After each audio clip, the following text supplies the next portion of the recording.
Good afternoon, everybody. Keith here. Hoping everybody's having a good day, enjoying life, living life, loving life, as always. Wanted to talk to everybody today about all these bastard childs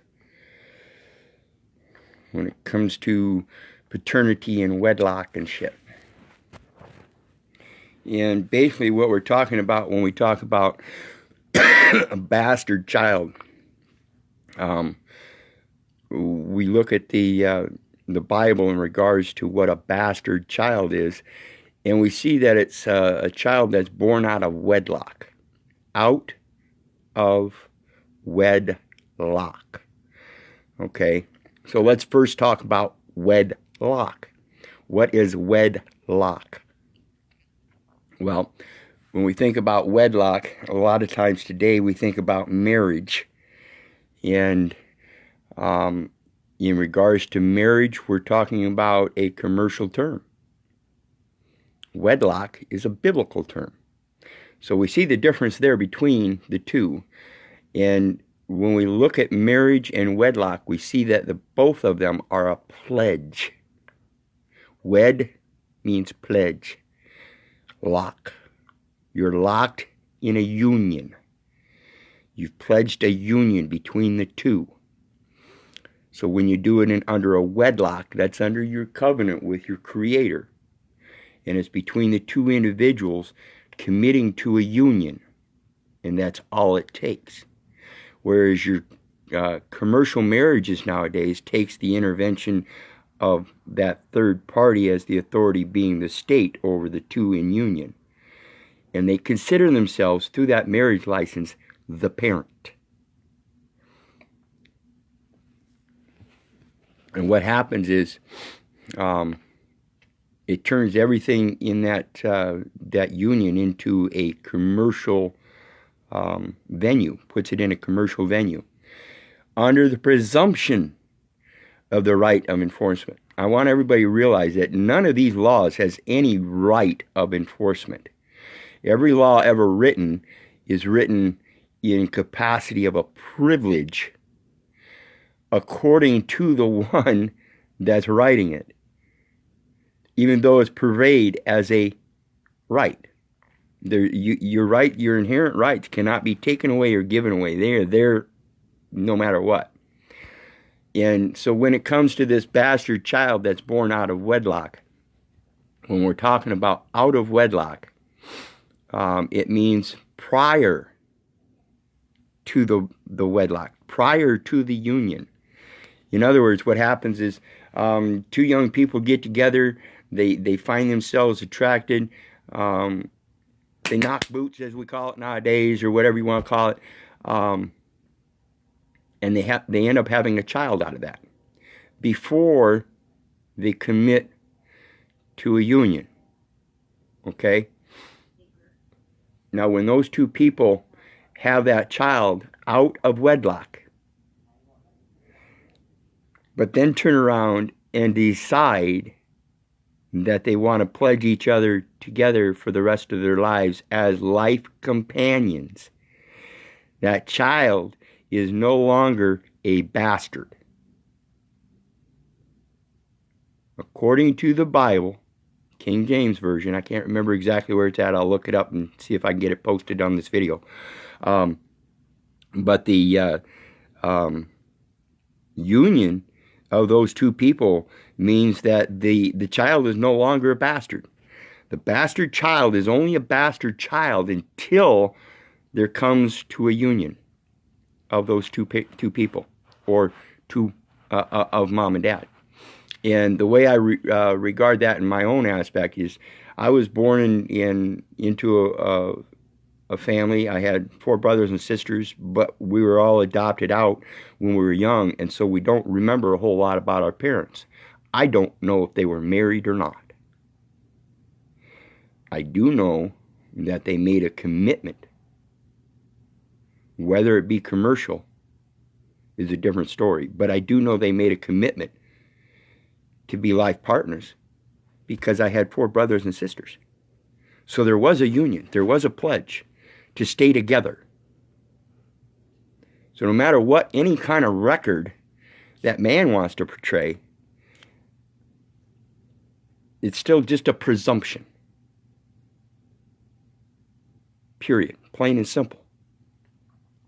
And so when we talk about these bastard childs, I want to expand and help everybody realize in my struggle throughout my life in trying to put my family back together, I came to realize that my family's already here. My family's right there. And what I mean is, when I talk about your children, they're my children. Your son is my son. Your daughter is my daughter. Your niece is my niece. Your nephew is my nephew. Your cousins are my cousins. Your brother is my brother. Your sister is my sister. Your mom is my mom. Your dad is my dad. Your grandpa is my grandpa. Your grandma is my grandma.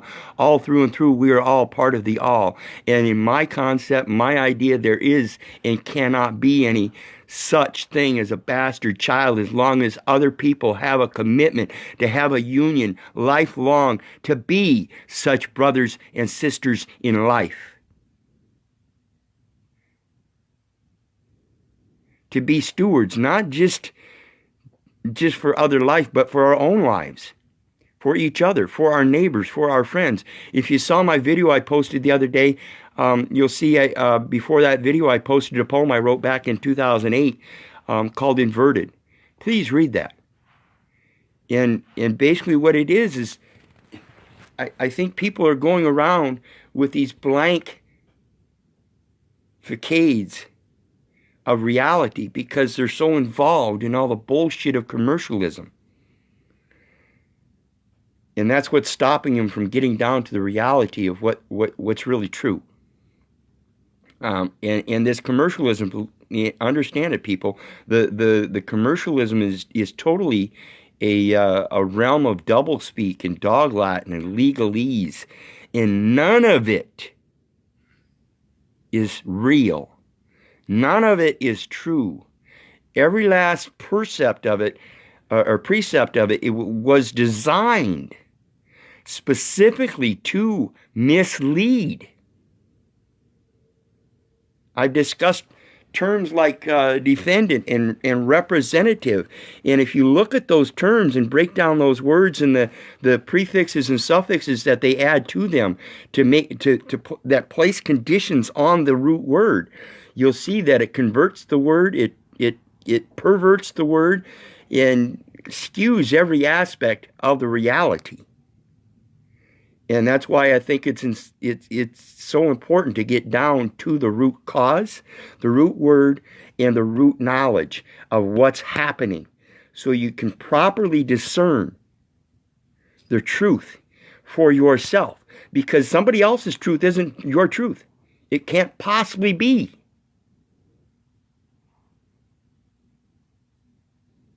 Period. We all live such different lives that we could do the exact same thing at the exact same time, but we're in two different places, with two different intents, two different goals, different motivations behind doing it. And this is what makes everything so bad. We need to understand when it comes to this right of enforcement. What is your right of enforcement? What's enforcement? Well, we see the root word force. And this is the important lesson about Jesus never fighting. He didn't enforce anything. He didn't try to change the law. He didn't try to enforce the law. He just tried to prove the law. And he did so simply. If it's got Caesar's face on it, does it not belong to Caesar? If it belongs to Caesar, not myself, should I not give it back to Caesar? And this is so important in regards to the aspect of these bastard childs that everybody portrays there are. He was created in his image, just like we are. Therefore, does he not already belong to us through a pledge from our Creator to be a steward among life? Is there really any such thing as a bastard child if we ourselves look at it differently and see it for what it really is? Or are we going to continue to accept this derogatory term called bastard as if though it's a simple word like marriage or commerce? Or someone mentioned earlier, my credit sucks. Well, it's because you're giving value to the wrong system. If you want your credit to skyrocket, get it from the right authority. If you want your word to be your bond, then use his word. If you want a financial system to be a bond, then enslave yourself in the financial system and keep providing the bonds. You're the one that has to provide the bond to give the fictional system value. He provided the bond originally for yourself. And now you're passing that bond along to fiction. Quit it. Quit giving all these fictional words value. Quit giving all these fictional systems value. That's the bastard. That's the shit that's born out of wedlock. It's not born with a pledge. Did you pledge to that financial system when you were born? No. So how are you bonded to it? I really think people need to start thinking about all this stuff, and I only do this stuff to try to point out the simple logic and rationale behind all this stuff. And if you'll notice, when I do these videos, you can go back and you can look at my videos when I first started 3 years ago, and you can see how I've changed, progressed, and refined the way I speak, in the way I act, as well as the way I think and do my research. Because as time goes on, I realize how fake all of these financial bonds and everything are, because I realize more and more how strong my bond is with reality. It's inherent.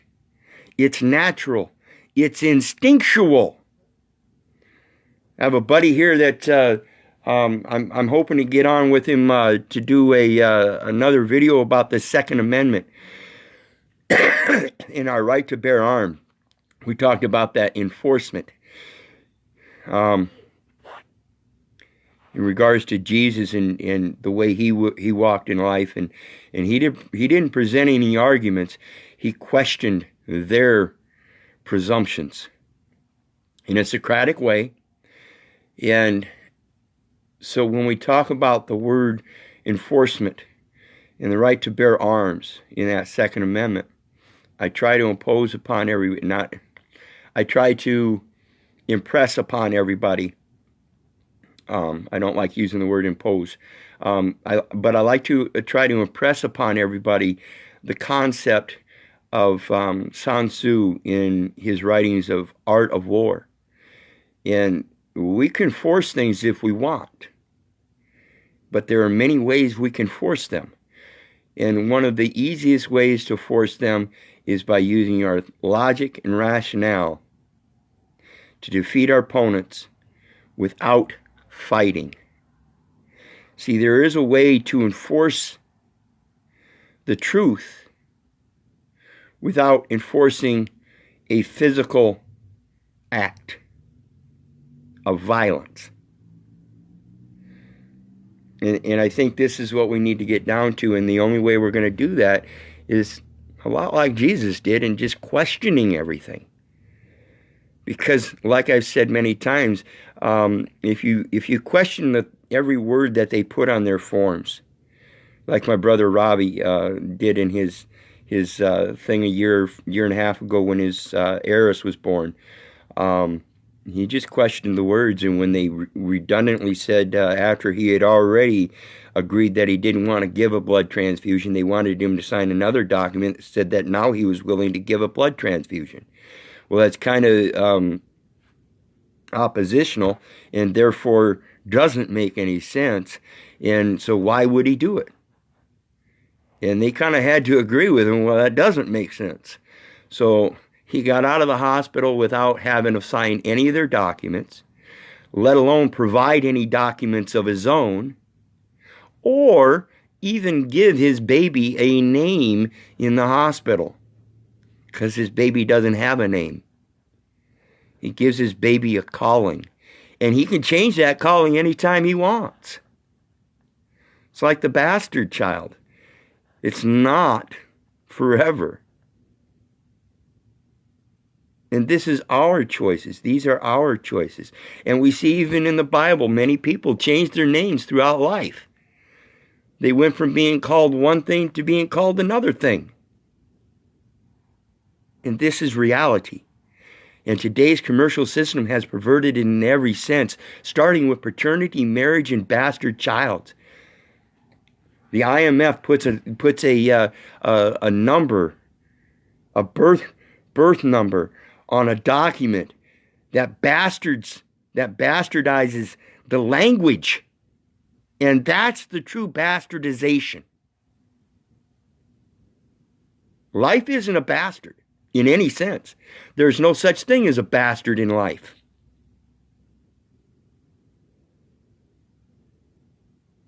Many creatures live in different ways. Some are polygamous. Some are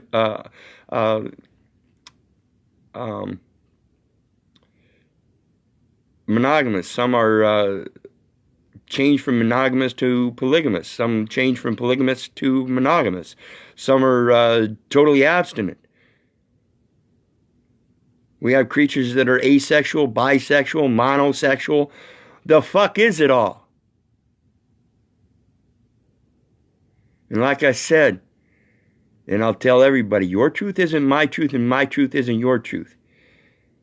So and anybody that's watching this video, any of you cops, policy enforcers, lawyers, judges, magistrates, DAs, I don't give a fuck who you are.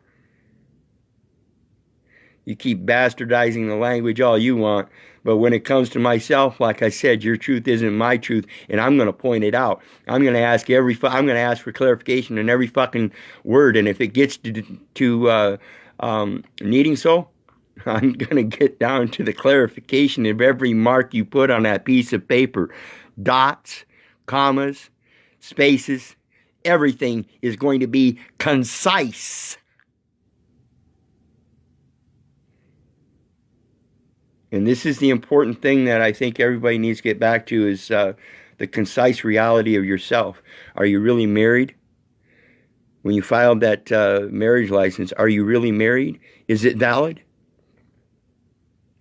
Nope.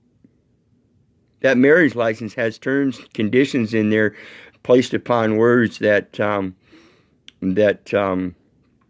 bastardize the intent that two people have to commit themselves, to pledge themselves to a union between themselves by using words such as marriage, paternity, bastard, parent. You're not parents. You're mom and dad. They're not your children. They're not your child. They're your heirs and heiresses.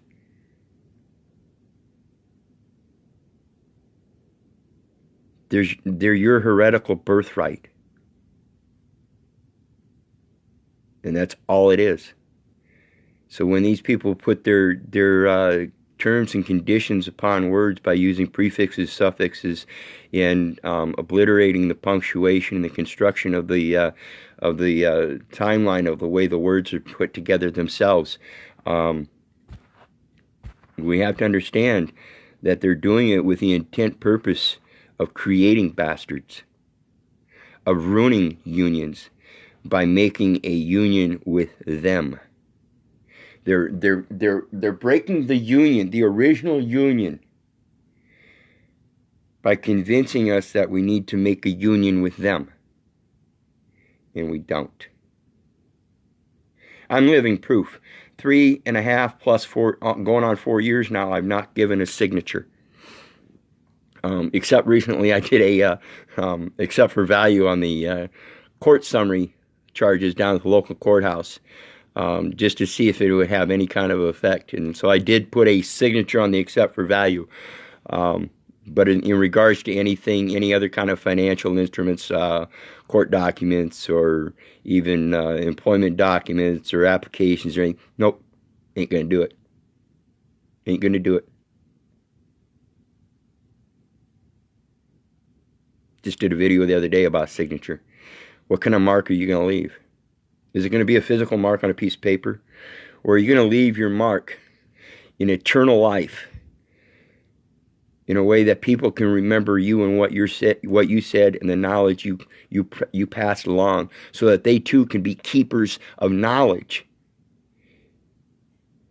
and not keepers of a record? Even the family registry, you know, when it comes down to these nativity records, it's still a written word. It's still brought down and reduced. As a dad, I remember my children being born. I remember my intent. I don't need to write it down. Ever. Neither do my heirs or heiresses. They know where they came from. And I hope you people do too. None of you are bastards, and none of you are really married. None of you are parents. Those are all fraud. It's a bastardization to change your line of thinking and belief. Pink Floyd, The Wall. You see the video where all those kids are lined up and going down the assembly line and all of a sudden drop off. And that's exactly what it is. They're delineating everybody so they can control them. It's much easier to control people that are going down a conveyor line than a wide belt having to try to pick some out here and there. Well, that's the way they started it. They started with a wide belt and they started picking people out, and the more people they picked out, that line got narrow, and they got better at it, and the line got narrower and narrower, and it's still doing it. Their system works. Now we have to figure out how to make our system work, how to make reality work in a more prosperous and abundant way. So I really hope people think about this. It's one of the realities we need to come to, is understanding that the word bastard itself has helped us convince ourselves that somehow a child can be wrong just from being born because of two other people that didn't do something that somebody else expected them to do. In life, there is no such thing as a bastard. Period. We create bastardization by our own thoughts, by believing the thoughts of others. And so hopefully everything that I put out, and again, like I said, go back to my first videos and see, and you'll see I've grown tremendously, particularly my hair. But you'll see how I even speak differently. I noticed when I first started doing the videos, I was eager enough. I wanted to get the information out there, so I did all the information, or the research I thought I was supposed to be doing, and I was putting it out, and and they were short, quick little videos, and I didn't stop and pause or anything. I just kept going. And today, I have these nice little pauses.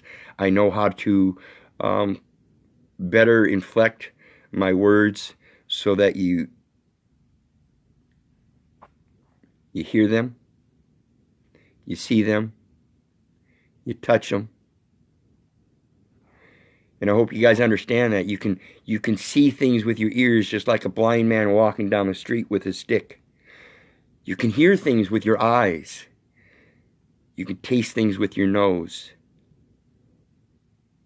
Just discussed with somebody the other day, another brother, another thing we've been confined to is to believe that we have 5 senses: sight, sound, taste, smell, and touch. There are so many more senses. So many more senses. Quit believing what they tell you and start researching. And when you get to the point where you can start researching in your own mind without any devices, that's called true communication with the all. That's called true observation. You no longer have to read it on a piece of paper. You no longer have to listen to somebody else portray it to you. You can if you want, if you need a better perception of different views. But it is always, always your responsibility to step up to your capability of your own discernment. If you are concerned, then discern it. By knowing the truth, by doing your research, by observing. Observing reality, not just reading fiction. So when it comes to you people getting involved in all this commerce and everything, understand that's the bastard. That's the bastard out of wedlock. That's the bastard without a pledge. See, when everybody goes down to the local courthouse and they just bought a new car and they're convinced that they have to go to the courthouse to register their automobile. 2 sides of the ledger, according to the treasurer, one's public, one's private. You enter it as a registration of your automobile on the private side, and they use it as an acquisition on the public side for trade or business. And by the state, the treasurer offers up the acquisition, which is the unlawful conveyance, right there. It's a registration that has turned into an acquisition without your knowledge, which is required to have a statement under penalty of perjury. Just like any other grant, just like any other deed, just like any other title that one transfers, it has to have a statement saying so. There ain't no such thing. And so it's an unlawful conveyance, an unlawful transfer. And so the state or the treasurer, by their responsibility to the state according to the written law, they're supposed to give the state the acquisition records in order to receive certification for a motor vehicle. Then that little county treasurer here gives you a certificate of title. How did my registration all of a sudden become a title? Didn't. It's a false pledge. It's a bastardization out of wedlock. Pure and simple. So think about this stuff, people, and really, really learn to discern the differences between fiction and reality. And remember, if it wasn't for you guys, I wouldn't be doing this. Because I already know it.